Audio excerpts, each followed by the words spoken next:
Good afternoon, everybody. My name is Jim Snezik. I'm the Dean for Chemical and Biological Sciences, and I welcome you to the Lunch and Learn seminar series. Today's speaker is Dr. Joelle Presson, and she is the Assistant Dean for the College of Computer, Mathematical, and Natural Sciences at University of Maryland at College Park. She holds a PhD in neurobiology. Joelle is an accomplished professor and author. In 2017, Joelle received the University of Maryland President's Distinguished Service Award for her exemplary contributions to undergraduate teaching and learning and for her leadership and innovation in course and curriculum development.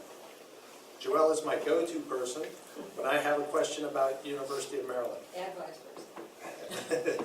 I'm proud to call her a colleague, my boss, because I teach there, and my friend. I give you Dr. Joelle Presson. Okay, so we're going to talk about what it takes to transfer from a community college to a four-year school. We're going to talk about College Park, but what we're going to talk about applies regardless of where you're going. And then, depending on what your interests and needs are, we may talk a little bit about how to get to professional or graduate school, whatever you think you want to do. But I'd like to find out who the students are. I'll be right in my eyes there, so if I move around. I got to move around because you really should get the students more than me in the picture. So I want to know who you are. So let's think about some questions that maybe I can get you to talk about. What are your goals? What do you want to be when you grow up? How are you going to get there? Do you have a plan B? I'd like to know a little bit about where you are in your curriculum. Are you first year? Are you whatever? Where do you think you're going to go? You won't offend me if you say you'll never go to the University of Maryland. That's fine. It's not for everybody. So you guys talk for a little while so I can get a sense of who you are. Somebody be brave. Start first. So my name is Elijah. I'm hoping to go to the University of Maryland to get my master's degree in computer science with mathematics. Oh, interesting. So you'll have to, a master's degree. So where are you going to get your bachelor's? in University of Maryland too. Excellent. So I didn't prepare anything for that end of things, but let's make sure I talk a little bit about it. Okay. Yeah. What else? Somebody. You. Yeah. Who are you? I'm Vivian Zmetko. This is my first year at Montgomery College. I'm majoring in computer science and planning to transfer to the University of Maryland for a bachelor's. Okay, computer science. Interesting. We have two. I need more. You're next. Alright, my name's Nahom. I'm pretty much doing the same thing. Transfer. It's my second year. Trying to transfer for a computer science major. Okay, so let's do a show of hands. How many computer science? Woo! All right. Well, we've got to talk about that. So somebody now computer science. Yeah, there we go. I saw a hand go up. Yeah. I know, and I'm looking at you while you're eating. That's so rude. My name is Samuel Addison. This is my second semester, and my major is radiology. So I'm going to enter into the program and then I'll see from there. So Great. I'll just come to the session to see. Yeah, what I have to say. Excellent. Somebody else? Yeah. My name is Adela. It's my third semester at Montgomery College, and I'm taking into nursing. Oh. So are you going to go straight from here into a nursing program? Or get a bachelor's degree in something first? I know that the University of Maryland has an agreement with Montgomery College to go program, so you can get into Right. nursing program Right. here, and then when you're in the second year, you can start at the University of Maryland. I'm looking into that program. That's great. Excellent. Somebody else? Yes. Hi, my name is Ikana Blaha. This is my fourth semester here. I'm a biological sciences major. I'm a transfer from my bachelor's to And what are your long-term plans? medical school. Okay. The one with the lovely hair. Okay. My name is Grace, and this is my third semester at Montgomery College. And I'm majoring in neurosurgery, and I plan to go to the pharmacy school. Great. diverse group here. And more people are coming in. There's food in the other room if you want it. Let's do a show of hands. How many are interested ultimately in health-related professions? Medical school, dental school. So it's a mix. Of those, how many actually want to go to medical school? A few. So this is still a mixed group. That's great. So I have some general things to say, and I want you to ask me questions as we go along. The general things we have to say will apply to everybody, and then I think we can address some of the specific career goals you have. And so everybody's just going to have to be patient, because we're going to be talking about med school, computer science, etc. So we will wing it a little bit. So a little bit of a plug for Maryland. I don't know, I have this for biological sciences because I didn't know what the audience would be. Maryland's a strong school, whatever you want to go into. It doesn't have its own nursing degree. It doesn't have technical degrees. So if you've got your sights set on something like that, that's great. You find the programs that work for you. I do always ask students to think a little bit if they're going to go straight into a radiology program or a nursing program, to make sure you understand the doors you're opening and closing. So if you think about getting a bachelor's in nursing, what if you change your mind in 5 years? And I'm not saying bachelor's in nursing is bad. You know, it's a great profession, critical. But you can get a bachelor's degree and then go to a nursing degree. It takes a long time. So it's just something to think about, to make sure that you understand what your paths are. So if in 5 years you decide to change your mind, how do you then get where you want to go? And know what some of those options and pathways are. So I think that's important. Computer science. What does that mean? What is it? What are you going to do with a computer science degree? What are you going to study to get there? Somebody in computer science? What do you think? So if you go to the University of Maryland and get a bachelor's degree in computer science, what are you doing? I'm going to pick on you. I want to be a software architect or software engineer. Software engineer. So I'm a biologist. What does that mean? Just create awesome programs or applications. Programming. Is there any other senses of computer science? Yeah. You can do cybersecurity. Cybersecurity? Yeah. So computer science is a really huge field, and it has lots of different levels to be in it. Bioinformatics is a really big field in computer science. And we do have a degree in bioinformatics here, You do? Yes. Oh, that's great. as of fall. Oh, that's wonderful. We're still working on it. Yeah, combines biology and programming? Yes. Yeah, right. So, I guess the thing to say about the University of Maryland computer science degree is that it is really heavy on programming. My son got a computer science degree, and he was like, I mean, you are programming and programming and programming. There are other ways. I mean, you can go into something like bioinformatics, and there are places that have bachelor's degree. I think UMD has one, where you get a certain amount of programming, but you're applying the computer science more. Information systems. We just opened the iSchool, which helps people, again, to use the computer science. Now, you got your eye on a master's degree, so I think you kind of know, where you're going in the end. So, you just have to take a look at that to make sure, again, that you know what level you want to go into. Computer science at Maryland is a huge major. I mean, it goes like this, right? And now, I don't know, they've got like 5,000 majors. It's ridiculous. But a lot of those people come in not really understanding that they're getting into a very heavy programming. They do have subspecialties, cybersecurity, whoever said that. I think that was you. So you can do lots of different areas within computer science.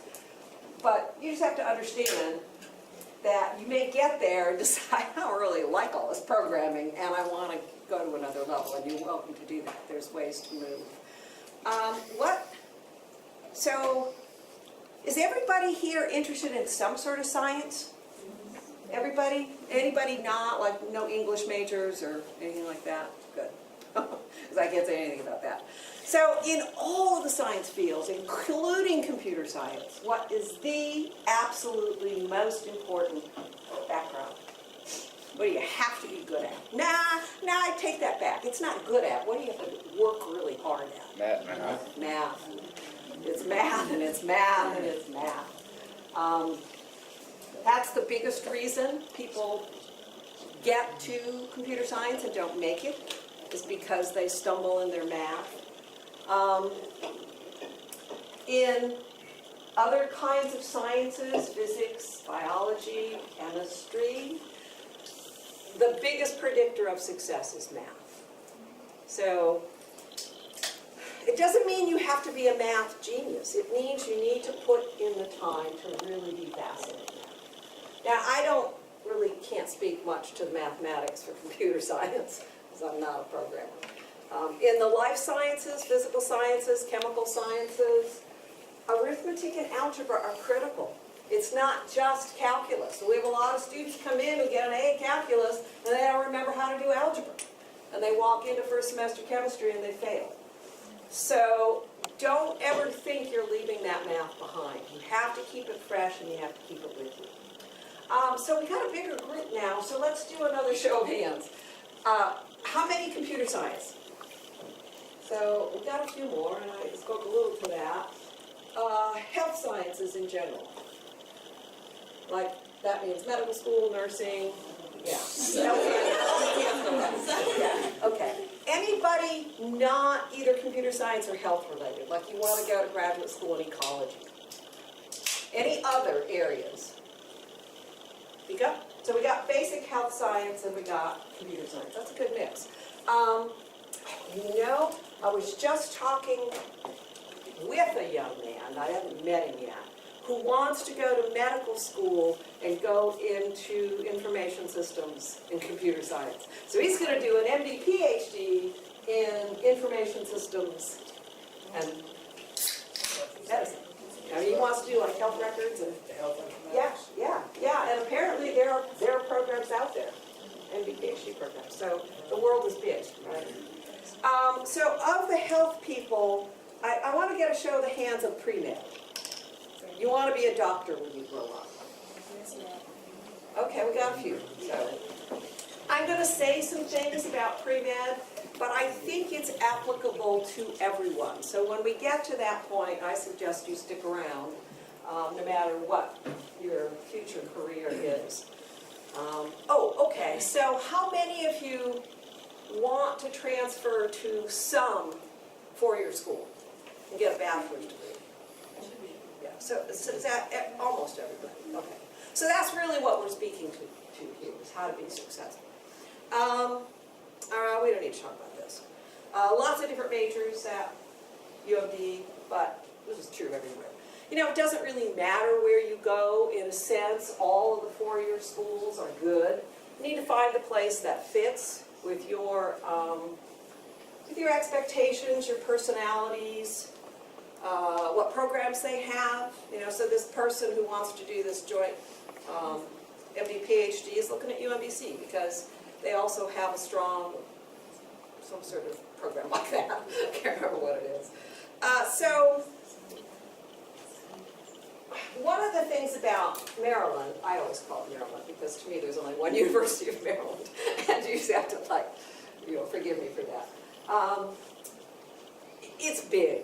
I mean, it is big. There's 35,000 students, and we're going to talk a little bit about how to transfer and how to make that a little more comfortable. Sometimes it's scary because it's so big, but to me that big size also gives an incredible amount of opportunity. I think that the University of Maryland really tries hard to make that big school a small school. It's a little harder for transfer students, doesn't matter where you're transferring to or from, because You have the expectation that you're already partway there, right? You've already adjusted to college. You're ready to get on with it. But really, making connections to the place you're going is critically important. I don't care whether it's Towson or Eastern Shore or UMBC or, you know, someplace in New Jersey.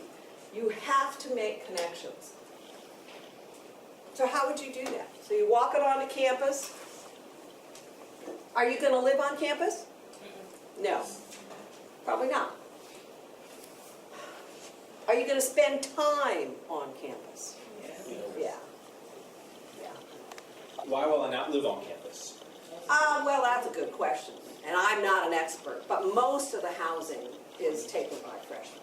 But there may be options, and if you want to email me, I'll certainly find out. Thank you. In my experience, most of the transfer students are not living on campus, but I quite honestly don't know the details of how many dorm spaces are open. But if you went into a dorm, then you'd have to understand that you're in there with the 18-year-olds, which you may or may not want to do. There is kind of apartment-style housing on the campus. South Commons is apartment-style housing for upper-level students, and that certainly may be available. That's a good question. But if you're not going to live on campus, it's even more important that you figure out ways to be connected. So, I'm going to ask another question in a minute, but what do you do for fun? Somebody just give me something you do for fun. Well, making sure that it's like legal and not a hobby. Scroll through the internet. Say? Scroll through the internet. I still can't hear you. Scroll through the internet. Scroll through the internet? No. Let me ask for a hobby that you might do with other people. Music. Music. Excellent. Do you play something, an instrument, or sing? Yeah, both. Oh, that's wonderful. What else? What do? You must do something. Sport. Sports. Give me a sport. Tennis. Soccer. Dance. Gosh, I interviewed a young lady the other day coming to Maryland who's into like Indian dance. She's really into it, and there's a group on campus that does it. She said they perform all over the place. She can't wait to get connected up with them. Other sports. Tennis. Tennis. Yeah. So, there's a lot of other things. Service. Do you think about service? Like going out there and helping people? Yeah? Yeah. So, so the point is, you walk on campus, one of the first things you should do before you even get there, whether it's at UMBC or anywhere else, is find the campus groups that you want to associate with. There are pre-med societies for sure, but there are lots of other groups as well. You don't want to get too overwhelmed, but you've got to have something in your life besides school. And there are data that students who are connected to campus, who make connections with other students, actually do better academically than students who don't. So the idea that you would drive to campus, take your classes, go home and study by yourself, forget that. You have to make connections to be successful. The campus has to be meaningful to you. So at a place like Maryland, there's like every possible group in the universe, and other students will know what those groups are. They're all on the Stamp Student Union site.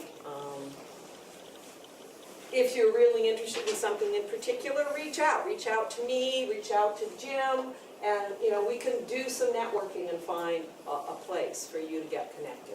So I think that's important, and it's one of the, I think, real strong points of Maryland. It's a very diverse place along every single dimension you can imagine. Yeah, it's big, but that bigness gets to be really fun once you realize the opportunities it gives you. The faculty at Maryland are pretty exceptional, I would say. My experience is that they combine kind of academic expertise with a care for learning and teaching. That is exceptional, really exceptional. You will go to Maryland and find large classes, but it's nothing like some other places. I mean, I talk to students who are looking at different institutions, and I don't remember who they are, but You know, they'll go visit a biology class and they'll have 600 students and the faculty member is on a big screen like, you know, a tennis match or something. So I think it's a good mix. The people who teach your classes are incredible experts in the field. I'm going to say something that Jim told me to avoid saying. No, physics for life sciences. I was a part of a group of faculty who developed a physics for life sciences course at Maryland. And it took us 4 years of conversations to do it. But to be in that room for 4 years and listen to the top physicists and the top biologists talk at the top level of their fields about the interaction, I was just like stunned. These people are really smart. And what they were talking about is developing teaching. So I think that's a plug for Maryland. Laboratory research. This is something that sometimes transfer students, again, doesn't matter where you come from, but they have a hard time finding. You know, it takes time to figure out who the faculty are and find a research opportunity. If it's something you want to do, I would strongly encourage it. Again, reach out, make connections. Now you know me and you know Jim, so you know 2 people who can help you find your way around, and that's what we're there for. The opportunity to do real active research in a lab with somebody who's doing, I mean, you know, you open up your textbooks, the people in the textbooks, they're at Maryland doing the research, right? Computer science, just huge, high quality research. You say you want a master's degree, you think about a PhD as well.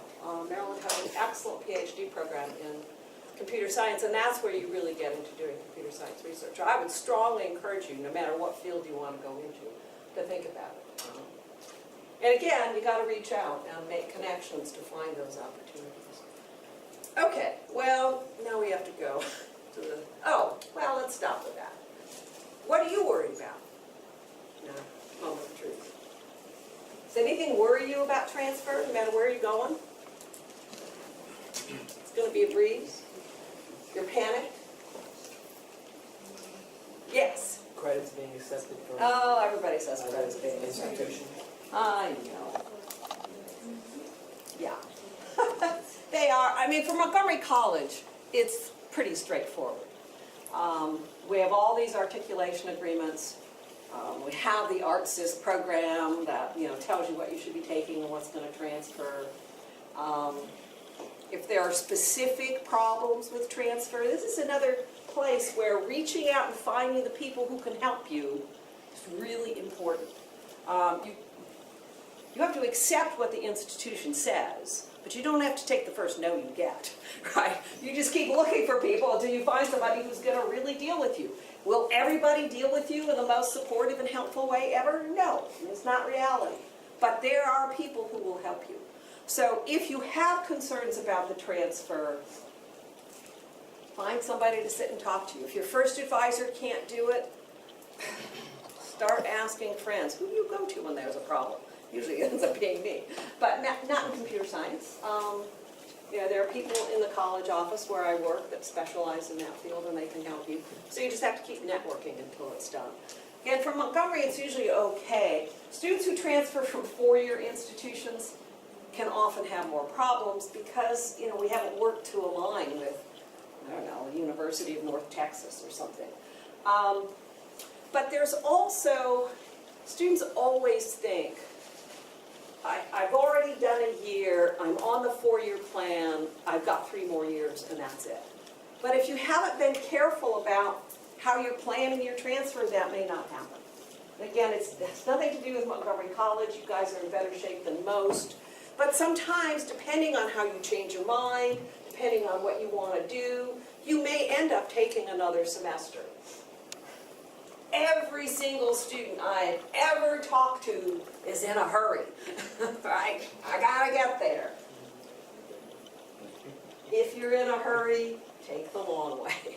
Because if you take shortcuts, you're gonna have to go back and make up for them. So, while you don't take the first no, you also have to listen to the people who have experience. Because your best friend says something doesn't mean that's the way the rules are gonna work or that's best for you.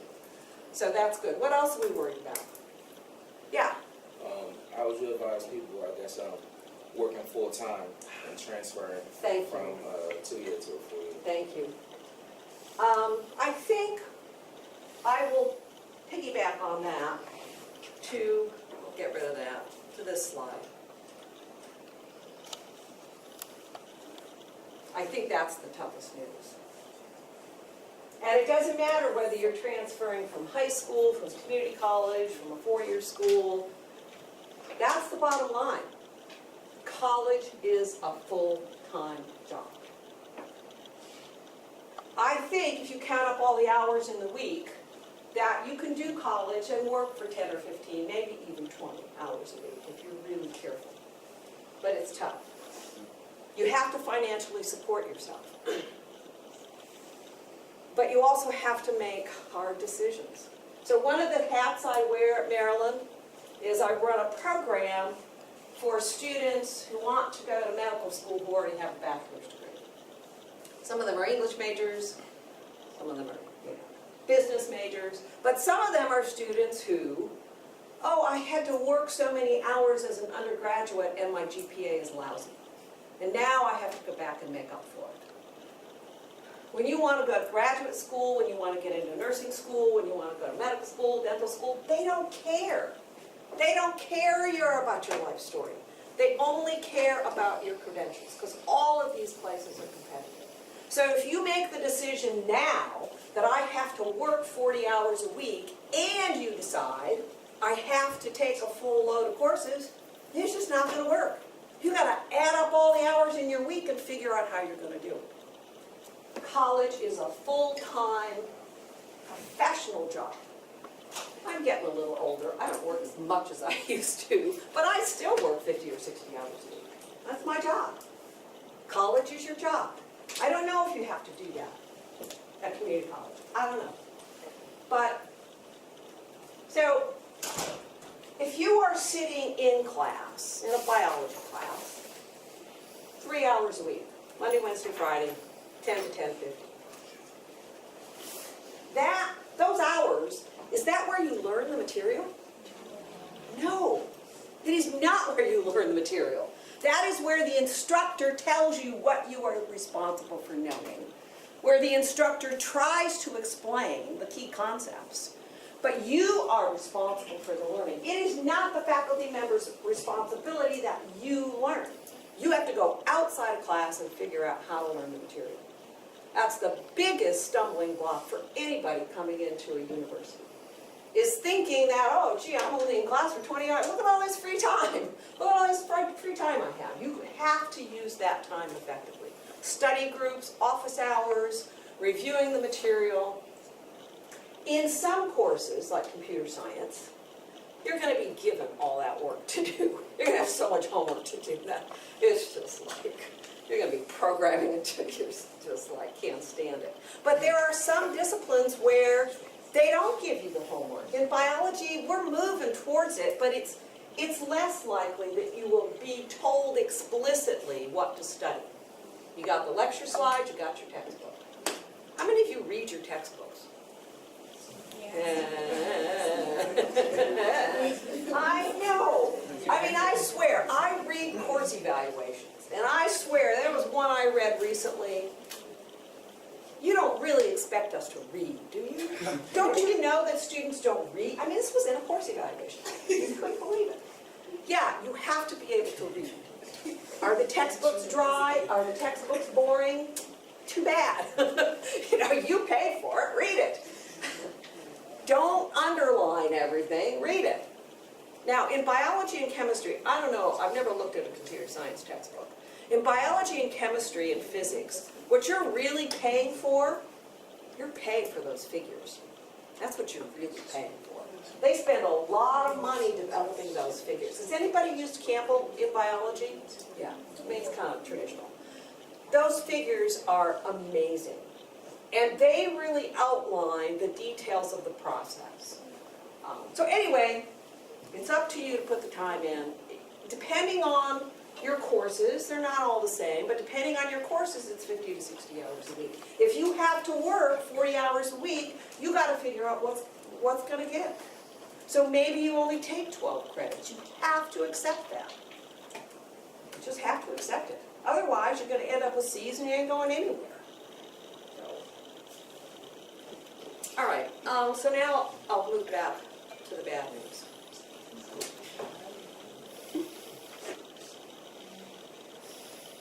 I mean, this is just true. And in fact, it's not just true for the University of Maryland. There are published papers on it across the country. When students transfer, particularly it's been studied in community college students, although it is true in four-year colleges too. You have a lot to adjust to. Your GPA drops. It just does. Now, I've looked pretty carefully at this at Maryland. And a large part of that drop, because I look at science students, I'm not looking at English majors. I don't know about that. And most of the concern across the country has been in the STEM fields, the science and math fields. And when I look at transcripts, most of that drop is in science courses. So if you're going into an English literature course or a psych course, the grades tend to be better. But the science courses at research four-year institutions, doesn't matter where you're going, they're challenging. I mean, part of the challenge is that the faculty really expect you, I'm going to show you a slide pretty soon, but the faculty expect you to be like them. That's what they expect. So you have to think about ways to avoid this and to get up to speed as soon as you can. So there's a key course at Maryland that biology students take. It's called 207, Bio 3. It's an integrative course that integrates chemistry, physics, math, and biology to understand how organisms work. And almost every student who walks into that class, I'm going to tell you something tough here.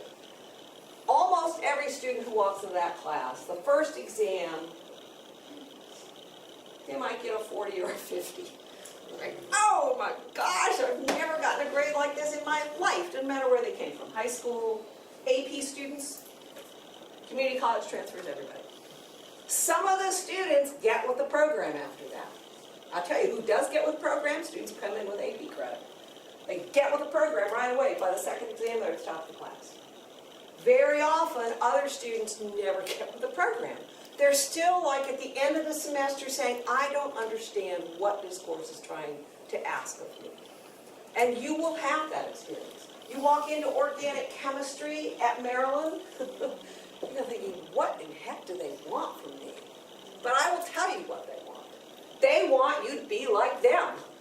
I mean, I don't necessarily agree with this, but every organic chemist thinks that you have got to grow up to be a synthetic chemist. That's what they think. And that's the way they teach. The biologists want you to think like a biologist, and that's what they're trying to get you to do. So the problem with the transfer student is you got to get with that program right away, right? You don't have the luxury of kind of making your way through freshman biology. Because you're walking into a 200 and 300 level class where everybody else has done that at Maryland, right? So there are certainly ways around this. There are ways for you to prepare yourself, and you got to do it now. Be at the top of your class. Do they curve grades here? No. Good. So if you get an A+, it's an A+, right? It's like a 95. We don't have pluses and minuses. Oh, whatever. Oh, well. So you think about the plus. Maryland has pluses. The students ask for the pluses and we do it. It's a bad idea. Because with a minus, they were only thinking about the pluses. But with a minus, their GPA drops. Yeah, so we did it because the students wanted it, but it wasn't a good idea. When I teach, I'm so nice. I give pluses, I don't give minuses. I think it's cool. But anyway, if you know what an A is in your class, Gen Chem 1, Calc 1, pre-calculus, you want to be at the top of the class. You want to learn everything you can. The faculty at Montgomery College are wonderful. They're competent. They know their material. They're really stellar faculty. Sometimes the breadth of the students in the classroom is not the same as the breadth of the students in Maryland. So maybe the pace is a little slower. Maybe the expectations for high-level work aren't quite the same because they're dealing with a different population. You got to be at the top of the class. That's what I'm telling you. If you get an A+ in Gen Chem 1, you're good to go. If you get a B in Gen Chem 1, I was going to show you, yeah, I have a question. yeah, So if you get an A-, your GPA drops. Is that what you're saying? at Maryland, yeah. If the faculty member gives pluses and minuses. I know, I think it's terrible. It's not fair. It's not fair. You get even A- is a B+. Yeah, that's kind of the way it is. I know. I think it's terrible. Many faculty don't do it. But then they get pressure. Why don't you give pluses and minuses? Yeah, yeah, I don't give minuses. So it's just something you have to be aware of. Yeah, like you said, an A- actually goes into your GPA as like a 2.7. You know, it's like a B+ or 3.7. Yeah, 3.7. I think it's terribly unfair. Was there a hand? Yeah. I just wanted to say, like most of the times, instructor always say you have to be on top of the class, you have to know everything. Like if the professor teaches you this, you have to go back and review it and do everything, exercise, everything. But like sometimes it's not always the student. It can also be the professor because you know you took on that tough. But you know what? Professor. Nobody cares. I'm sorry. Yeah, that's true. So go to Jim and say, fire that person. I mean, there are certainly places to go, but not every professor is good. If you're going to apply to medical school, they don't care. Yeah, they don't care. I mean, really, I care, but they don't care. Medical schools have, 5,000 applications for every position. They expect you to be able to learn the material regardless, right? Now, if you think that an instructor is really, at Maryland it's kind of called unfair and capricious grading, if you're being treated differently than other students, if everybody really in the class is failing, then yeah, there are places you should go. You should go to your advisor, you should go to your dean, you should go to your department chair. There are definitely avenues.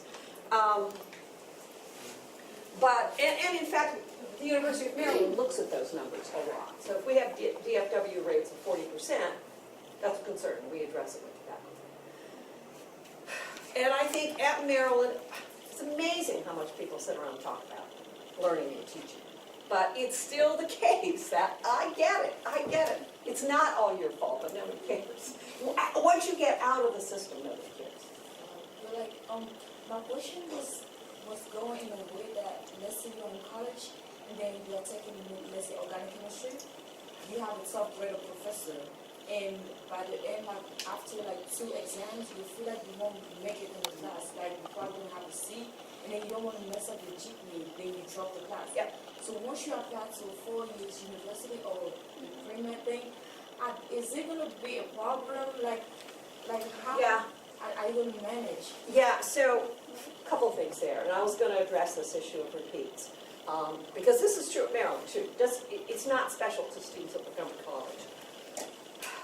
First of all, I get it, I hear it all the time. I have to be out in 4 years. I have to be out in 4 years. Reality happens. Reality happens. Sometimes people get sick. Sometimes you have a rough semester for whatever reason. You have to have some, and a lot of the pressure comes from parents. Why aren't you done yet? Well, send them to me and I'll tell them why. But you have to have that flexibility because again, if you try to take the shortcuts, you're right, you get the C, then you move on to Orgo 2, you're failing. You're just plain out failing. So if you really think, and I know there are some other hands, hold on to those questions, we'll get to them. If you really think you're not going to do well, bail on that course and take it again. You have to take it again. The foundations are critical. If you get a C in Gen Chem 1 at Maryland, I don't care where you are, if you get a C, you're done. You're just done. Now, a C is passing grade, but I don't know of any student who wants just the basic passing grade, because you've got to go to the next class. In that 200 level bio class, you get a C. In freshman bio, you're going to get a C or a D in that 200 level class. Doesn't matter where you do it. So all of these courses expect to build on that foundation And the level of expectation increases in every single discipline. Because when you're going from freshman to senior, by the time you graduate, you're supposed to be a sophisticated professional. So every level, organic chemistry has much higher expectations in terms of how well do you really understand those mechanisms. Of things where the electrons are being pulled around and, reactions are happening and all that stuff. You have to understand it at a deeper level at every step. So at Maryland, if a student comes into me and's got a C in Gen Chem 1, I say, you've got to repeat this class. Do they listen to me? No. And we have data. They get to ortho and they don't do it. Yeah, we'll keep it. Sorry, that's the last one. So, is it advisable to take a class and have a C, or to withdraw it and then retake it again? To me, if it were me giving you advice, I'd say take the W. Partly because the W doesn't impact your GPA. And there's a lot of reasons to have a W, who knows, so people can only second guess why you withdrew. But also, if you're struggling in organic, then that's taking time away from the rest of your courses. So if you take that C in organic, but it means everything else dropped to a B, you've shot yourself in the foot, right? So, yeah. I've heard that there are gateway courses that you must pass in order to get into certain programs Yes. like engineering. Yes. Are there any of those that we need to worry about? Yeah, in biology there are, and it is a little difficult because you can only have one repeat. So in biology, it's bio 1 and 2, 2 semesters of chemistry, whatever it is, and 1 semester of math. However, this goes back to something we were talking about before. All of these rules are open to exception, right? So if you're coming in and you have 2 repeats, and you think you're going to get denied because of the gateways, go talk to somebody. You can appeal. You can always appeal. So yeah, let's get some other questions. Sorry, I'm moving around all the time, but that's my nature. So my question is, isn't the material the same? Like what we're learning at, we have competent teachers and everything there, and you have professionals at UMD. So, Yeah. Well, so when we're transferring, are you learning the same? yeah. So, Because the drop that you're mentioning, the fact know. that students drop, why does that happen if the material? because it's not about the material, it's what you can do with the material. And I've got some other slides I was going to go through. I was going to actually go through some sample MCAT slides to make the point. Because I'm just going to go to that because it happens to be the MCAT, but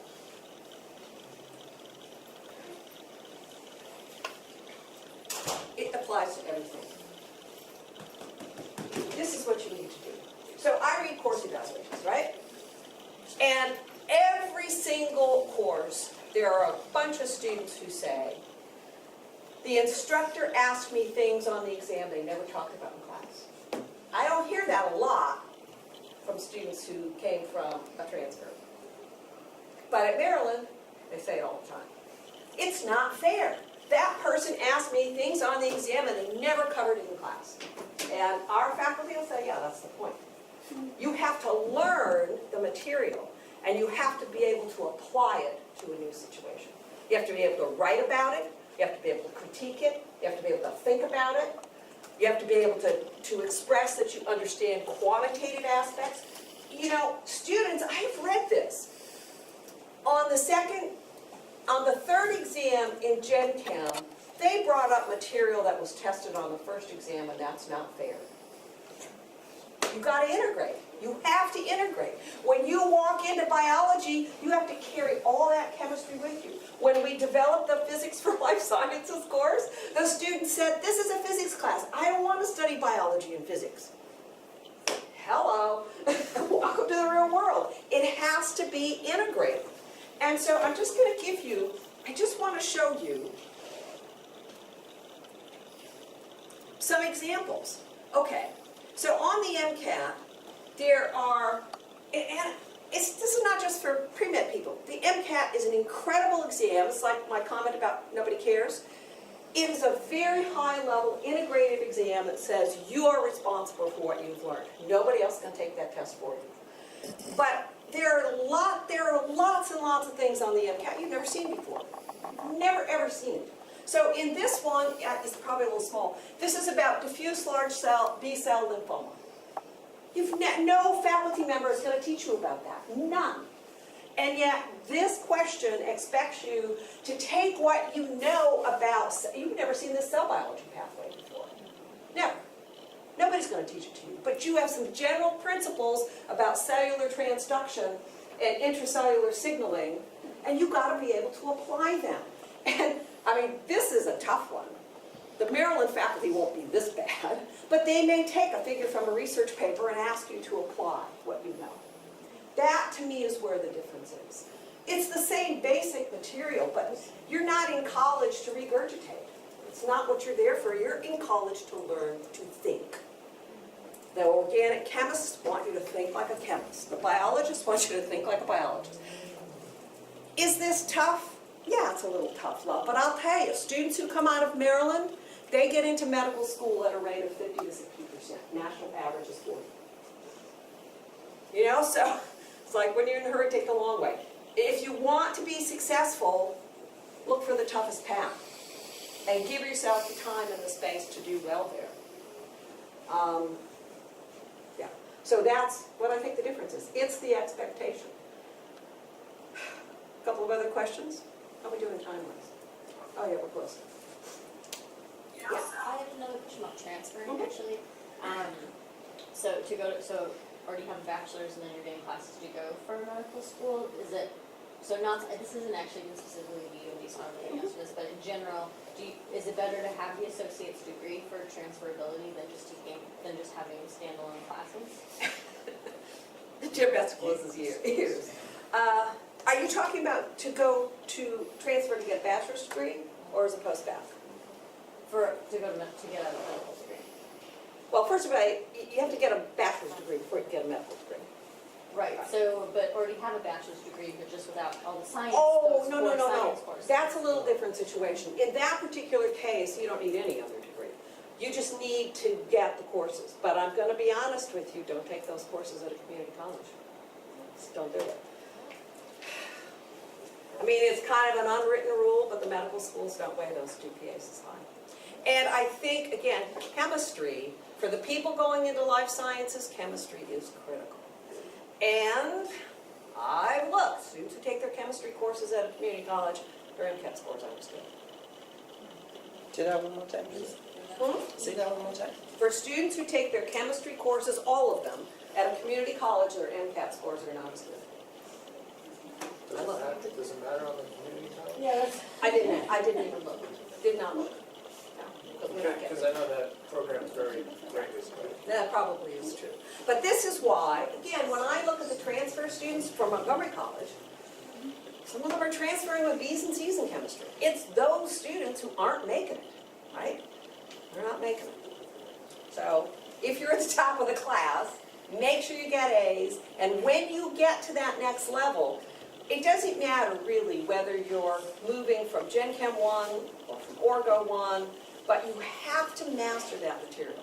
That's the most important thing. And you got to ask, so for people who are interested in medical school, I think you should be looking at the MCAT now. Look at it now. It will give you an objective external standard for what the expectations are. I tell the students at Maryland the same thing. Look at it now. You go to aamc.org. They've got this long list, which will just make you fall over, of everything you need for the MCAT. And they got a bunch of practice stuff. You got to pay for it, but that's where I got this stuff. It's all on the AMC website. And so that sets you a clear expectation. You can take the practice tests in chemistry and see where you're at. If you're good, peachy keen. If you're not, you go back. You don't move to that next class until you've really mastered the material. You should, I think I have cards. We should maybe talk more since you're a postbac, a little different. In terms of generally transferring with the AA degree or not, I just think it's a personal decision. A lot of students come to Maryland long before they get the AA degree.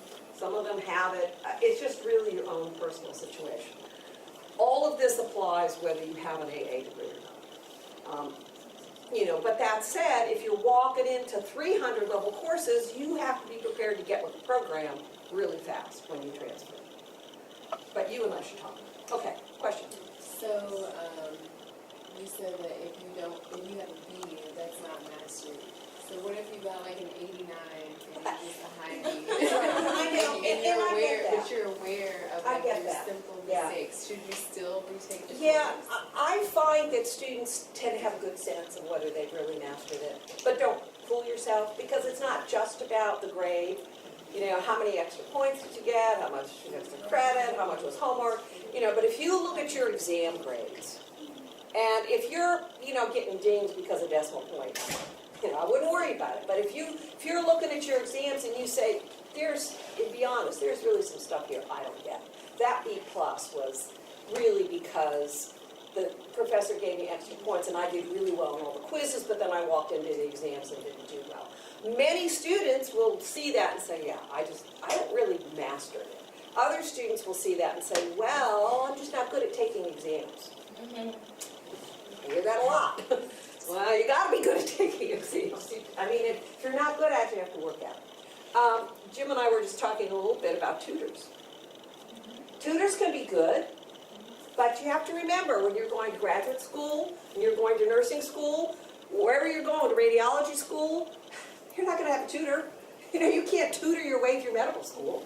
So the faster you can get to mastering your own study skills, the better. And again, if it means you slow down for a semester and take fewer courses so that you really get how to study, what the expectations are, God, you're just so much better. It's going to take you an extra semester, but this is about your whole life. Yeah, I'm his mother talking. Yes? Did you just say an associate's degree? Let me ask a question. I don't want to. Does an associate's degree help you transfer smoother? I actually don't think so. There are some gen ed issues that can come in with an associate's, but you're spending the time either way. So should you get it or not? I think it's up to you. I don't think there's any hard and fast rule. I think it's where you're comfortable, your finances, you know, what else is going on in your life. Because the counselors do advise you to get one because they say it helps. You don't have to take some other extra courses that you might be forced to take. But if you have an associate's, you're safe. So you're telling me that may not be the case. I'd be happy to help you answer those questions if you want to come see me. There's a counselor that comes from Maryland on Fridays, and that's what he has suggested. So, Yeah, it makes the gen ed transition a little smoother because when you transfer from an associate's degree, the rules say that you're taking more gen ed. But again, you're spending the time anyway. The number of gen ed courses is pretty much the same. And I'll tell you, the gen ed courses in Maryland are really good. I teach one. It is really good. So again, I think it's really a personal decision. And I know that there are reasons why lots of people think you should transfer the associate's degree. But it kind of depends on your long-term plans. Yeah. One other thing is that if you do not finish your four-year degree, you have a degree to fall back. That's true. And the other thing is that we also have reverse transfer agreements, Yeah. so that if you do decide to transfer early before you receive your associates, you can transfer back a certain number of credits There you go. towards your associates here and receive them That's after you good. transfer. Yeah. Your advisors can tell you about that.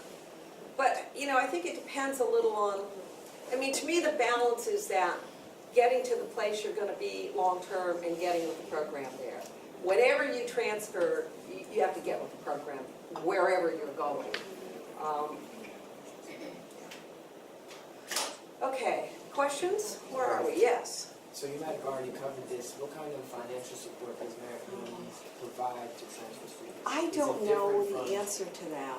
I live in the academic realm, but maybe could we put something together about that, Jim? Do we? Yeah. Yeah. Because a lot of us have. Right, Let me absolutely. jump in. My name is Dean Schleicher. I'm the Articulation and Oh, Transfer good. Specialist at Well, Montgomery there you go. College. There is not a lot of money given by Maryland to students that are looking to transfer. They have some prestigious scholarships, including the Regent Scholarship. Otherwise, those are for students with a 4.0 and tons of leadership activities. So there are some rare opportunities, but for the most part, there is not aid coming from Maryland in the form of a scholarship. Let me also ask, in my own college, because I do know that they have been increasing the local reaching out to donors and stuff, and I don't know how much of that goes to transfer. Yeah, so definitely should look into it. Yes?